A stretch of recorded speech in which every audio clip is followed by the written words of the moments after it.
Con el presidente del Consejo Directivo del CERVEL, Andrés Tagle, a esta hora, 7:42 en Tele 13 Radio. ¿Cómo está, Andrés? Buenos días.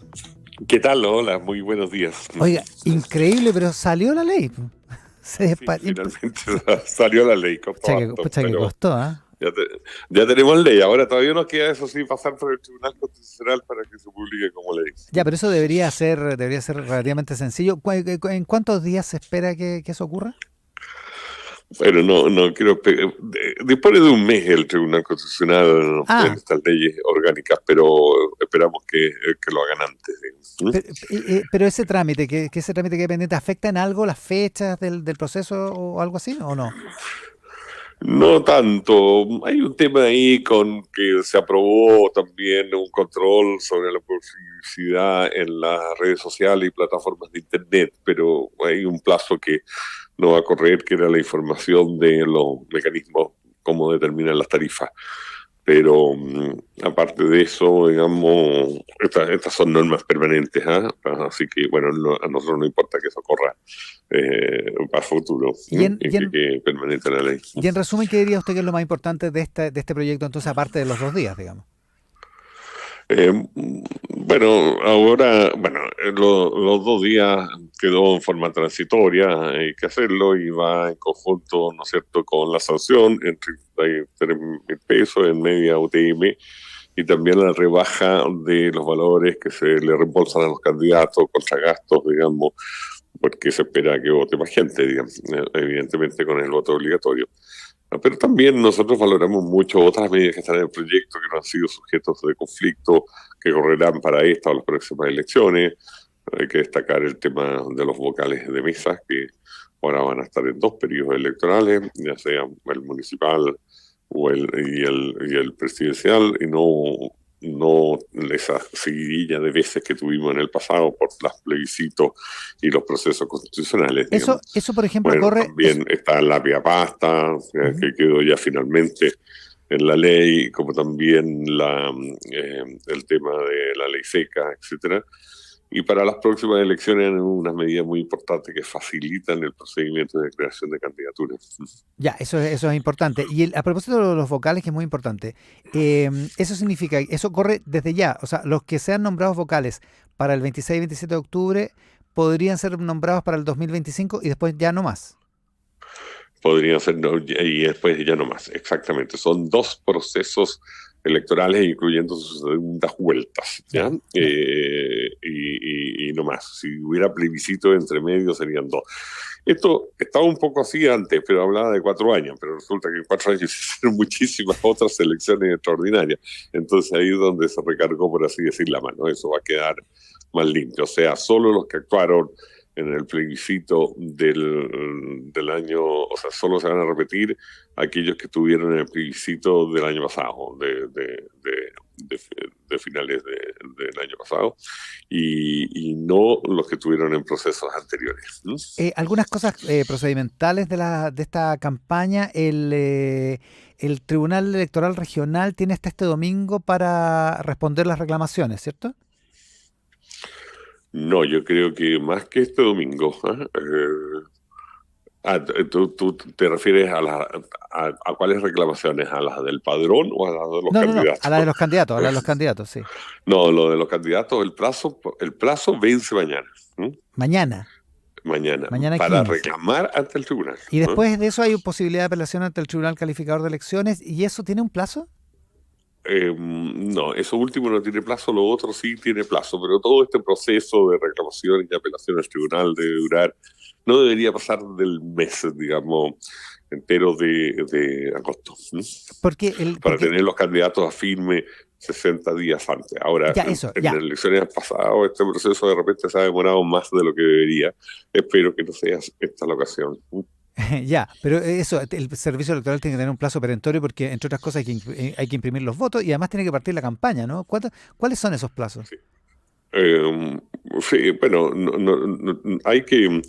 Debería ser 60 días antes de la elección, ¿ya? Porque ese es el inicio de la campaña electoral. Entonces ahí deberíamos tener a firmes candidatos y entregarle los números, que para ellos es muy importante para que lo pongan en su propaganda. Digamos, no se pueden entregar los números hasta que tú no sepas de todos los candidatos en un territorio electoral. Y con la elección, Andrés, Y no se puede mandar a hacer el voto cuando tampoco tengamos los territorios electorales listos, digamos. claro. Porque si hay un candidato en duda, ese voto queda pendiente. O sea, digamos, el 26 de agosto, porque supongo porque la campaña parte 60 días antes del primer día de la elección, que es el 26 de octubre, ¿no? Sí, El pero 26 de de agosto. repente la carga ha sido los tribunales tan grande que se ha demorado un poco más en ejercicios anteriores. Esperamos que esto no sea la ocasión. Ya, pero el plazo de 60 días es el 26 de agosto, entonces. Eso sí. Sí, el 26 de agosto, sí. ¿Y qué pasa, por ejemplo, qué pasa con algunas candidaturas? Bueno, lo más sonado es lo de la alcaldesa Ripamonti en Viña del Mar. Eso tiene... ¿Qué es exactamente lo que ocurrió ahí con esa candidatura? Lo que ocurrió ahí es que ingresaron al sistema electoral la ingresación jurada, pero solo en la primera página en forma duplicada, y nos entregaron la segunda página donde viene la firma del candidato, la firma del notario y también la fecha. Entonces es una declaración incompleta, en el fondo no se puede aceptar, digamos, en tiempo y forma, y por lo tanto de ahí se origina el rechazo. Hay bastantes otras candidaturas rechazadas también por esa causa, ¿no? O sea, ese es el problema principal, digamos.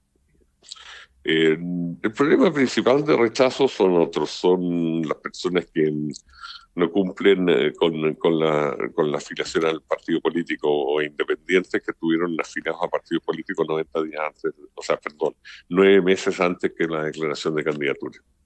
Ya. Esa es la principal causa, tenemos como 472 rechazos. Es lo que se llama la ley antidíscola. Claro. Y el otro caso que es llamativo es el de los deudores de pensión de alimentos, digamos. Ahí también hay un problema con eso. Sí, pero esta es una causal nueva, producto de una ley nueva que se modificó, ¿no es cierto?, de todo esto del registro de alimentos. Y bueno, y se nos puso la condición que no estuvieran inscritos en ese registro.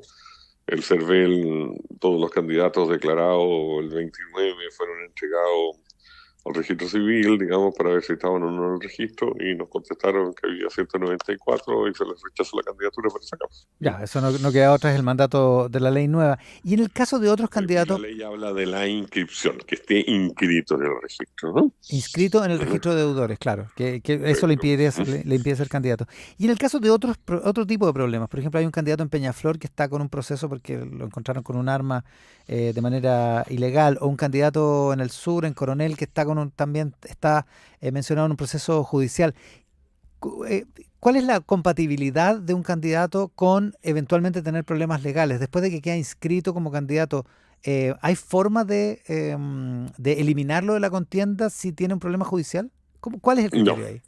No, porque esta es el derecho de la ciudadanía. La ciudadanía otorga el derecho a postular a cargos de elección popular y a sufragio, las dos cosas, están los dos derechos juntos.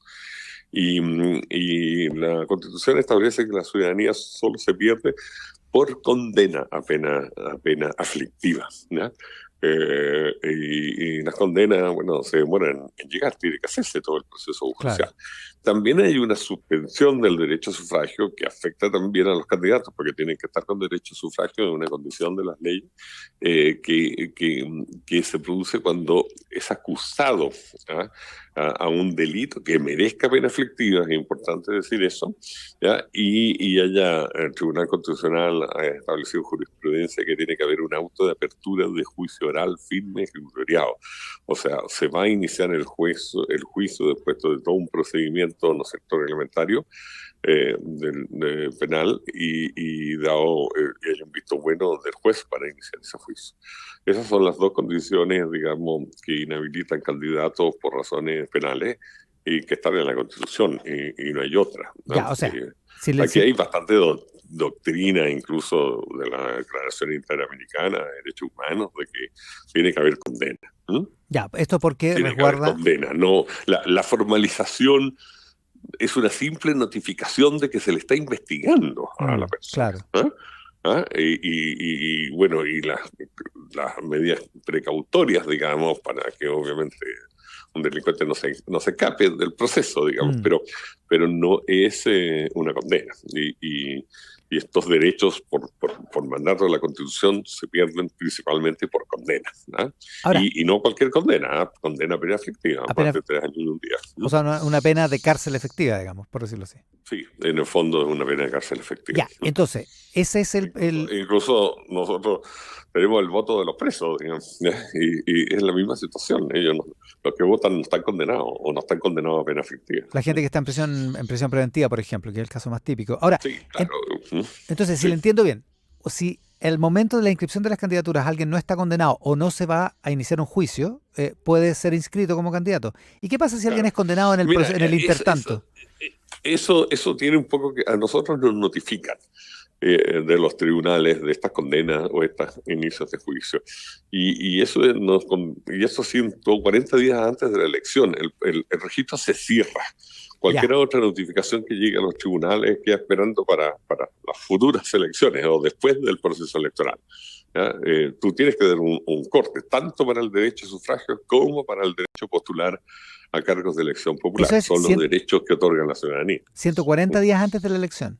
Sí, Por 140 eso, por días eso antes de la la elección. gente la gente, por ejemplo, que se muere después de ese plazo, aparece en el registro, digamos, o sea, aparece en el padrón, digamos, Claro, por por lo ejemplo. mismo, porque ya no se suspenden los cambios de domicilio, la actualización de las funciones, etcétera, las correcciones de nombre, las correcciones de sexo, todo eso se paraliza porque uno tiene que hacer el padrón, este padrón es sometido a auditoría que ya se hizo y posteriormente, ¿no es cierto?, se puede reclamar. Nosotros lo publicamos y hubo reclamaciones y esas reclamaciones también las resuelven los tribunales electorales regionales. O sea, ¿Eh? técnicamente un candidato podría estar preso porque lo condenaron a pena efectiva después de esos 140 días y aparecer en el voto el día de la elección y ya se verá que Sí. políticamente qué ocurre, digamos. Ese es el... Claro, obviamente, bueno, esa condición, digamos, le dificulta que pueda ser electo, digamos, ¿ya?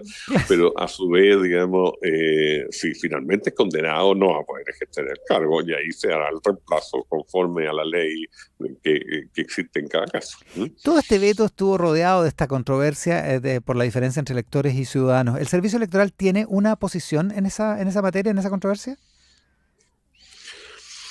Mira, las leyes quedaron un poco contradictorias. O sea, el artículo 14 de la Constitución que le da al derecho a voto solo a sufragio a los extranjeros, porque no son ciudadanos, ¿ya? Ciudadanos son solo los chilenos, habla que podrán sufragar. Pero el artículo 15, que estableció el voto obligatorio, habla de los electores, ¿no? O sea, ahí hay una contradicción que ha generado este problema, digamos, y nosotros en el fondo, bueno, la tiene que resolver el Parlamento o eventualmente el Tribunal Constitucional en su momento, pero no nosotros, digamos. Nosotros notamos esa diferencia. Eh, y respecto de una reforma general o de la ley que está implícita o más bien que está solicitada por el texto constitucional cuando se reforma, cuando se repone el voto obligatorio, respecto de esa ley, ¿cuándo le parece, Andrés, que debería ser esa discusión? ¿Inmediatamente ahora con miras a la elección Así del es. próximo año? Eso hemos pedido nosotros, porque para el próximo año ya volvimos al mismo tema. Hay que dictar esa ley. ¿Ya? Esta ley, un mandato del artículo 15 de la Constitución, que hizo el voto obligatorio, digamos. Claro. Y básicamente esa ley tiene que fijar las multas, digamos. Tiene que fijar las excepciones, qué personas quedan excepcionadas de estas multas, y tiene que establecer lo más importante, el procedimiento de sanción. ¿Ya? Hemos estado funcionando desde el plebiscito de salida del 22 en adelante con puras disposiciones transitorias, ¿ya? Constitucionales o en este caso esta ley. Y por supuesto, nosotros queremos una ley definitiva y un buen procedimiento de sanción. ¿Ya? Nosotros incluso le hemos planteado al gobierno que ese procedimiento lo haga el propio CERVEL en forma administrativa, ¿ya? Y Y sería, con un mecanismo muy muy automatizados, muy en Internet, que la gente se notifique por correo, se busquen estos registros, pueda pagar anticipadamente, obviamente nosotros recibimos, pero eso inmediatamente queda en tesorería, las multas, y que puede hacer descargos presentando documentación y alegato a través de Internet y tener nosotros una sanción administrativa y que después eventualmente el elector que no está conforme siempre puede reclamar a un tribunal, que en este caso sería más bien tribunales electorales, ¿ya? Claro. Pero él va a los tribunales después de la sanción administrativa. Y como te digo, muy mecanizado, etcétera. Yo creo que sería importante ese procedimiento, ¿no? Ahora, ahí en el gobierno han dado dudas, como que a la SECPRES le parece bien, pero es que Hacienda no, ¿no? Entonces ha habido cierto problema, pero esperamos que ese procedimiento sea el que se imponga, porque este procedimiento de los juzgados de policía local ha resultado muy disímil, digamos, cómo reacciona cada juzgado en muchas materias. No hay un criterio muy uniforme. Y lo último, ¿sería razonable que en ese mismo proyecto de ley que está presentado en octubre del año pasado se abordara entonces esta aparente contradicción entre ciudadanos y electores? Sí, también podría ser. Sí. Ahora, la contradicción está en estos artículos de la Constitución. Claro. La contribución, bueno, han habido opiniones en las cartas del director, de destacados juristas, digamos, a favor de una posición, a favor de otra interpretación, ¿ya? Bueno, nosotros en el CERVEL, digamos, estos son asuntos que tiene que resolver el Poder Legislativo, donde incluye al gobierno, digamos, que obviamente también legisla o participa en la legislación. Con el presidente del Consejo Directivo del Servicio Electoral, Andrés Tagle, esta mañana aquí en Mesa Central. Andrés, muchísimas gracias por la gentileza. Bien, pues, gracias a ustedes. Buenos días. Por la oportunidad de explicar estas cosas.